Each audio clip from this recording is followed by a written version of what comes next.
Welcome to this book review. Title of the book is Swimming with the Sharks, and we are doing review of chapter 6 today. And with us we have one great woman leader this state has ever had, and the most amazing thing, she's the author of the book, and being the author, she's going to take us through the questions of today. So question number 1, you ventured into politics in 1996 while young and energetic, meaning you had many other career alternatives to pursue. What made you decide politics was your best choice among the many alternatives? I ventured into politics in 1996. What made me actually venture into politics? It never came to my thinking during my career that I will ever be a politician.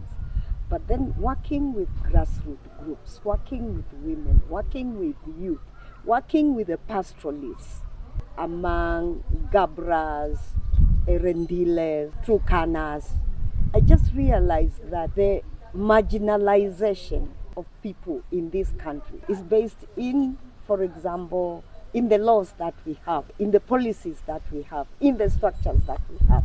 Because when I was working among the Gabras, in my corner, in North Hall, in Dukana, the government there was the Catholic Church, and that is 87, 90s. There were schools, there were health, and then you are asking yourself, this is a country got independence more than 50 years. What's happening? But again, I had been working with a women's organization called WILDA, Women in Law and Development in Africa, as a program officer after I left working with the Catholic Church that had sent me to work in the marginalized area. And I realized that the laws that we had that time, the policies that we had in that time, the structures we had that time, needed to really a challenge. And having that information with me, giving real life experiences of people I've worked with, I realized the only place that I need to challenge this was in Parliament. But not that. I actually went to Parliament through Honorable Charity Ngilu, the former governor of Kitui County. How did I do that? When she actually announced her candidature, I offered myself to go and become a team member of her campaign. Why did I do this? I did this because that time, during Moi's time, Kanu was Baba and Mama. He was being called Mtukufu. This woman is challenging this status quo. I said I will support her. And I supported her with all what I had. I didn't ask for a cent for coming out in the morning at 5. We are actually sitting down to plan her campaign. We are working out strategies on how we are going out there and campaigning for her. For me, that is what pushed me into because she actually broke the glass ceiling. She actually broke the myths that we had about women and leadership.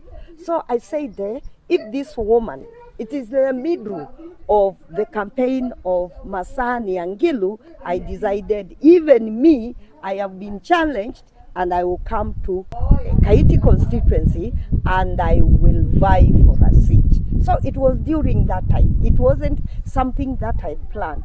It was an awakening call, an awakening awareness that, yes, as a woman, if Ngilu is asking for the highest seat, why not me?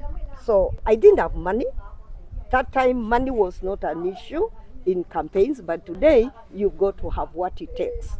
But even a lot of people who are vying today, they do not have what it takes to actually do good, have a purpose. I had a purpose to go to Parliament, and I believe and I am proud that during that time I raised questions that were never raised in Parliament. So it's through Charity Ngilu, and I want to thank her, and I want to demystify the myth that women do not work together, or women hate one another. So I didn't go through in 1997. 2002, I didn't go for a seat. Actually, I was in South Africa doing some consultancy. I came back after December, after everybody had voted, and here I am in my house getting a call from Charity Ngilu this is 2003, asking me in a very casual way, Adelina, would you like to be a member of parliament? I said, wow. I said, yes. Then she asked me, please bring your CV, your identity card, your voter's card to parliament at this time. And that's how I actually got to parliament 2002. It is like paying back. It was like Charity saw what I had contributed. Charity saw something good in me. Charity saw a leader in me, and she nominated without asking a single cent. Charity never asked for money for me to be nominated. She made sure before she flew outside the country, going to Germany, my name is in the list of the nominated members of parliament. She went and sat down with Kibaki, put her list there. Among the people that were nominated, it was I and Her Excellency Cecily Mbarire, two of us. Tell me, and there is this stereotype, women can't work together. Women do not like one another. These are two women that were nominated. Cecily Mbarire is still carrying the mantle. I was carrying the mantle during the last 10 years of being a deputy governor of Makueni County. So that's how I got into politics. But I want to emphasize, I went to parliament to raise issues that I had identified with the communities. I had the expertise of being a gender mainstreaming expert. I wanted to raise issues about women and the role they play in development. I wanted to raise the role of men in reproductive roles. I remember when I went to parliament, the person who was given the authority to put us into committees, he went and put me in the parliamentary welfare committee. I said I didn't come here to go back to the kitchen. I refused. I didn't go. I'm not coming here to continue perpetuating women invisibility, being in the kitchen, being not recognized, being not paid. I came here to raise issues that demystify myths about women. So I stayed without a committee, but in less than 3 months, I was put in one of the important committees in parliament. That's amazing. And I like how you have brought in, how you work together with Madam Gilo, you campaigned for her, and later she also gave you an opportunity to serve. And you are very effective. That's amazing. Now, the next question is concerning your mother. Your mother never held herself back when it came to women in leadership. And her case is interesting because during her time, leadership was male dominated. And from your book, we get to understand that there is a time she even served as a nominated councillor. So this means when you are young, there is a way your mother being into leadership impacted your perception on women on leadership. So how did your mother being a leader model you in terms of mentality of believing women should be into leadership? If you go to my book, you realize that my mother, as young as 10 years old, went out there to look for education. I mean, she ran away from being married, being circumcised. So she ran. There were missionaries in Kaba, other young women. And that was the time the missionaries were really very interested in actually helping men and women to actually get education. So she went to Kaba, and that was the beginning of her being a woman who really understood the future of this country. So my grandmother would go to bring her back, but she was fortunate because the priests were giving back the girls whose fathers had come to collect them. So because my grandmother is the one who went to pick my mother, Aliponea Hapo. So Dad would see her in Kalimoni, and that was also very near from Kangundo. She was taken all the way to Bura. That's where my mother went and sought for education. She was trained as a teacher, and that is the last grade, P4. And that time, women were actually not being taught English. Even if you look at the history of Alliance High School, the women that went to Alliance High School that time were being taught things like home size, because they never thought that women will one time become leaders. So my mother was actually trained as a Kiswahili teacher, so she spoke very little English, but her expertise was in English. She was very intelligent. My mother was very intelligent. She would tell you the history of Vasco da Gama, how they came to Cape Town, Mombasa. She would tell you all that history. She would narrate it in Kiswahili. Later, she decided to join the community of the sisters called St. Joseph's Sisters of Mombasa. They are in Mombasa Diocese. But then she got sick and they decided to bring her home. But that was like God-given because she came and became a catechist in Misiani.